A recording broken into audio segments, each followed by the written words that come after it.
Hello everyone, आज के इस वीडियो में हम डिस्कस करने वाले हैं यूनिट 1 के न्यूमेरिकल को। तो जो फर्स्ट न्यूमेरिकल है उसमें है एक स्वतंत्र द्विभुज जिसकी जो आवृत्ति है 356 हर्ट्ज है। अभी स्वतंत्र त्रिभुज मतलब ट्यूनिंग फॉक होता है। तो इसकी फ्रीक्वेंसी कितनी है? 356 हर्ट्ज के साथ ध्वनि तरंगों को उत्पन्न करने के लिए कंपन करता है, जबकि ध्वनि तरंगों क्या है 330 मीटर प्रति सेकंड के वेग से हवा में गमन करती है। तो उत्पन्न ध्वनि तरंगों की तरंग दैर्घ्य ज्ञात कीजिए। अब इस क्वेश्चन में क्या क्या दिया हुआ है? फ्रीक्वेंसी की वैल्यू दी हुई है, तरंगों का वेग भी पता है हमें। तो हमें फाइंड आउट क्या करना है? तरंग दैर्घ्य मतलब वेवलेंथ की वैल्यू आपको पता करना है। फ्रीक्वेंसी है आपके पास और वेव की वेलोसिटी भी दी हुई है।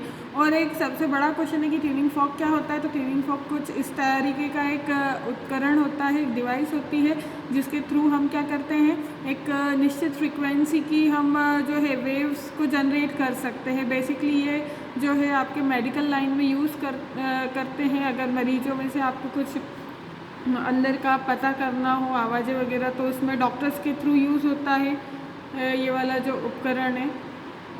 और जो म्यूजिशियन होते हैं वो भी इस के थ्रू जो है अपने जो जितने भी इंस्ट्रूमेंट होते हैं उनकी वेव्स वगैरह, जो भी साउंड वेव्स जनरेट हो रही है, ट्यून जनरेट हो रही है, वो कैसे हो रही है, कैसे बना सकते हैं और अच्छे से उसको चेक करते हैं। तो ये आपका ट्यूनिंग फॉक।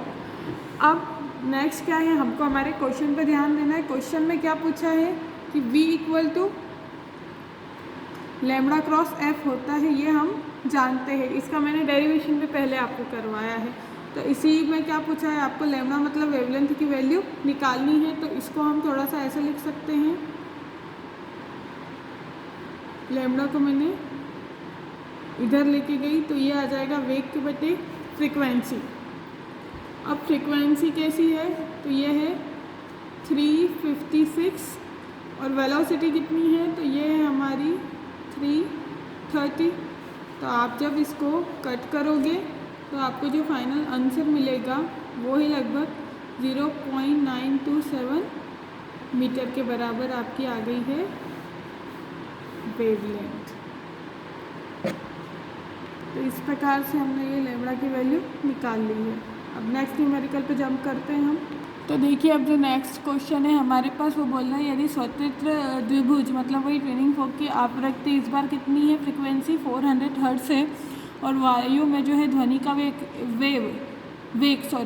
साउंड वेव का जो वेलोसिटी है वो कितना है 320 मीटर बाय सेकेंड है। और यहाँ पे वाइब्रेशन, नंबर ऑफ़ वाइब्रेशन कितने हैं 30 कंपन पर आपको पता करना है। जो साउंड वेव है उसे दूरी कितनी तय करी है, डिस्टेंस कितना ट्रेवल किया है। तो सबसे पहले तो जो दिया है वो लिखना है आपको। दिया है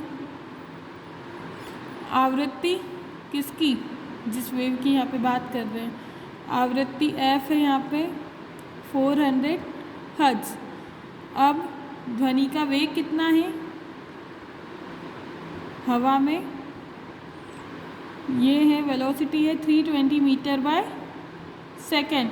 तो अगेन यहाँ से हम लैम्बडा निकाल लेंगे। ये हो जाएगा अपना 320 डिवाइडेड बाय 400।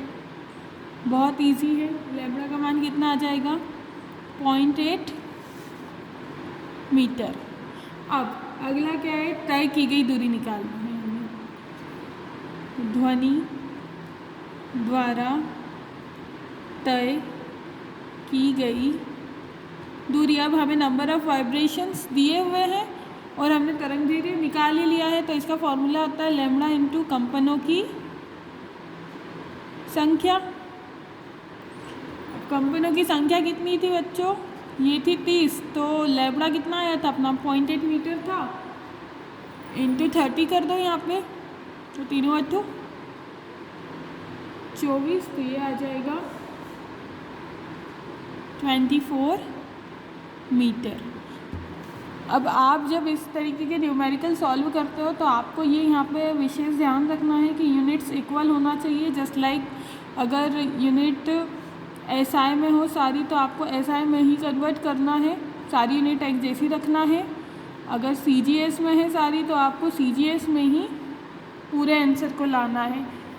मतलब आपको जो है सारी भौतिक राशियों की यूनिट कैसी रखनी है, समान रखनी है। जैसे यहाँ पे मैंने हर्ट्ज मीटर बाय सेकेंड और यहाँ पे मैंने मीटर में आंसर लाई है। तो आपको इन बातों का विशेष ध्यान रखना होता है, क्योंकि अगर आप फिजिक्स में यूनिट ही गलत लिख देते हो, थोड़ी सी माइनर मिस्टेक कर देते हो, तो पूरा क्वेश्चन गलत हो जाता है। सो आई होप ये वीडियो आपके लिए हेल्पफुल रही। Thank you. जय हिंद, जय भारत।